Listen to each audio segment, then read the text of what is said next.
5. Jalan Suprapto Blok A. Nggak nyampe. Polres Metro Jakarta Pusat mengungkap kronologi terbakarnya gedung Teradrone di Kemayoran, Jakarta Pusat yang terjadi pada Selasa 9 Desember.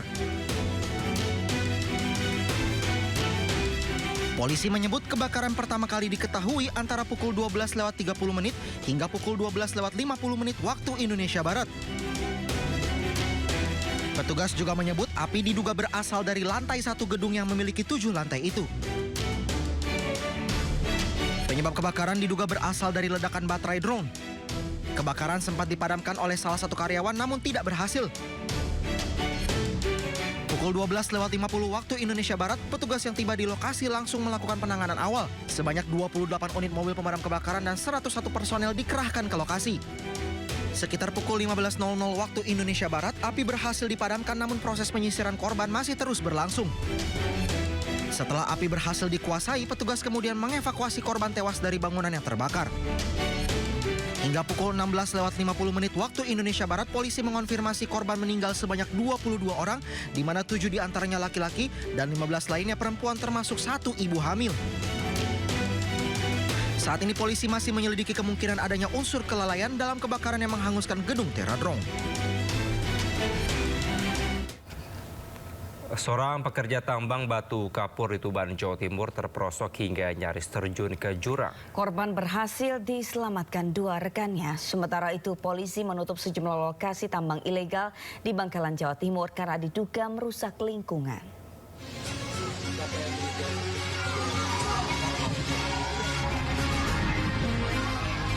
Detik-detik penyelamatan seorang pekerja tambang batu kapur di Tuban, Jawa Timur yang bergelantungan di dinding tembok curam berlangsung dramatis.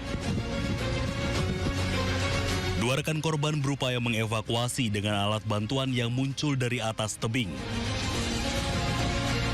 Sebelumnya, korban diduga terpeleset anak tangga yang licin setelah diguyur hujan.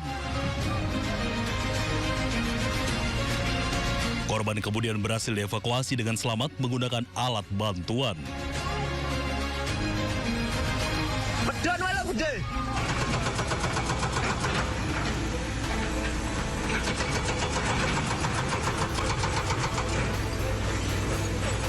Sejumlah personil Satreskrim Polres Bangkalan mendatangi lokasi-lokasi pertambangan di wilayah Klampis dan Sukolilo, Kabupaten Bangkalan.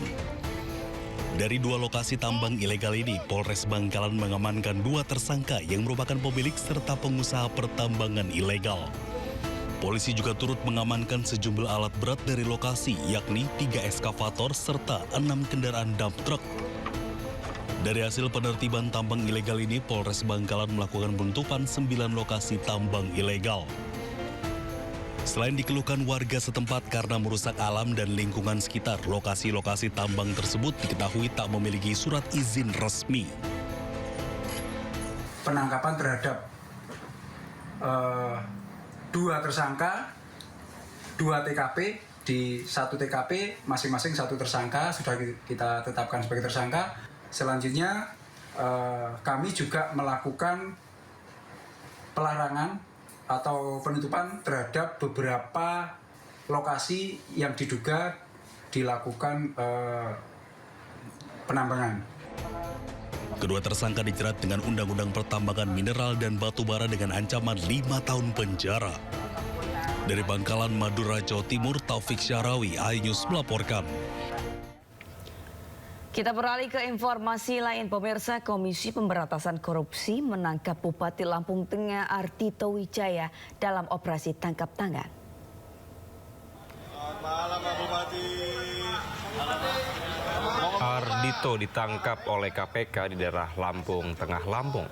Selain Bupati, KPK juga menangkap sejumlah pihak termasuk anggota DPRD Lampung Tengah. Menurut Wakil Ketua KPK, Fitro Roh Cahyanto, KPK belum bisa menjelaskan apa kasus yang membuat Ardhito Wijaya diamankan. Penangkapan diduga berkaitan dengan suap pengesahan RAPBD. Hari ini melakukan kegiatan tertangkap tangan dengan mengamankan sejumlah 5 orang. Salah satunya adalah Bupati Lampung Tengah. Kepada 5 orang tersebut kemudian dibawa ke Jakarta dan saat ini masih dilakukan pemeriksaan secara. Dan informasi lainnya pemirsa, polisi menetapkan pemilik wedding organizer bodong sebagai tersangka kasus penipuan dengan kerugian diperkirakan belasan miliar rupiah.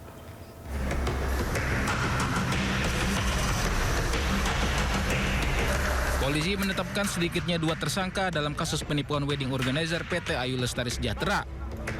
Tersangka pertama yakni Ayu Puspita berperan sebagai pemilik usaha dan penanggung jawab kegiatan. Sementara tersangka berinisial D membantu melaksanakan kegiatan. Para tersangka dijerat pasal penipuan dan penggelapan. Sementara 3 orang lain yang juga ditangkap masih dalam pemeriksaan. Hari ini kami dari Polres Metro Jakarta Utara sudah menetapkan 2 orang tersangka dengan inisial A perempuan dan D laki-laki, yang mana perannya yaitu A sebagai penanggung jawab dari semua kegiatan, kemudian D yang membantu melaksanakan seluruh kegiatan tersebut, yang aktif membantu. Oke, Ayu Puspita tidak melaksanakan kewajibannya, itu bisa hukum kita proses. Itu saya kurang tahu, lebih jelasnya apa itu saya kurang tahu. Oke, kita fokus ke uang. Uangnya gimana? Uangnya gimana? Kalau Ayu intinya duit keluar kita bubar. Iya.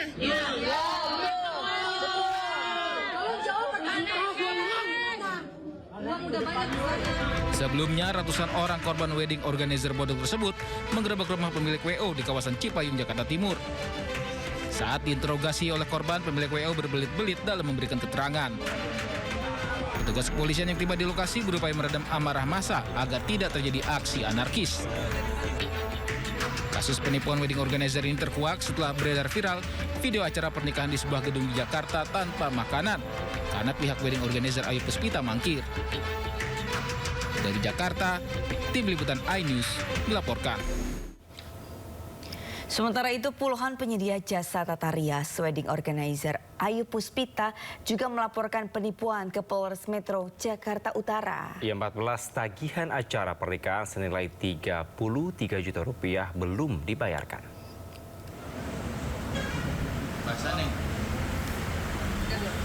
Anggi Novita, salah satu penyedia jasa tata rias pengantin yang bekerja sama dengan Ayu Puspita, mendatangi Polres Metro Jakarta Utara dengan membawa bukti 14 tagihan yang belum dibayarkan.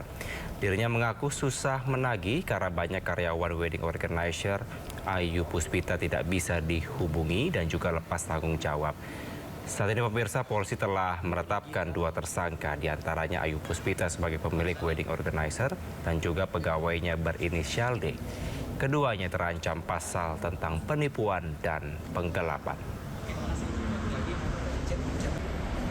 Per November ini si aku telat pembayarannya. Alasannya karena kemarin katanya ada kendala apa, tapi kan aku nggak tahu lebih jelas kendalanya apa. Cuma di info ada kendala dalam situasi ini, maaf ada keterlambatan pembayaran, gitu aja sih. Total kerugiannya 33.150.000, ada 14 event atau enggak 14 invoice.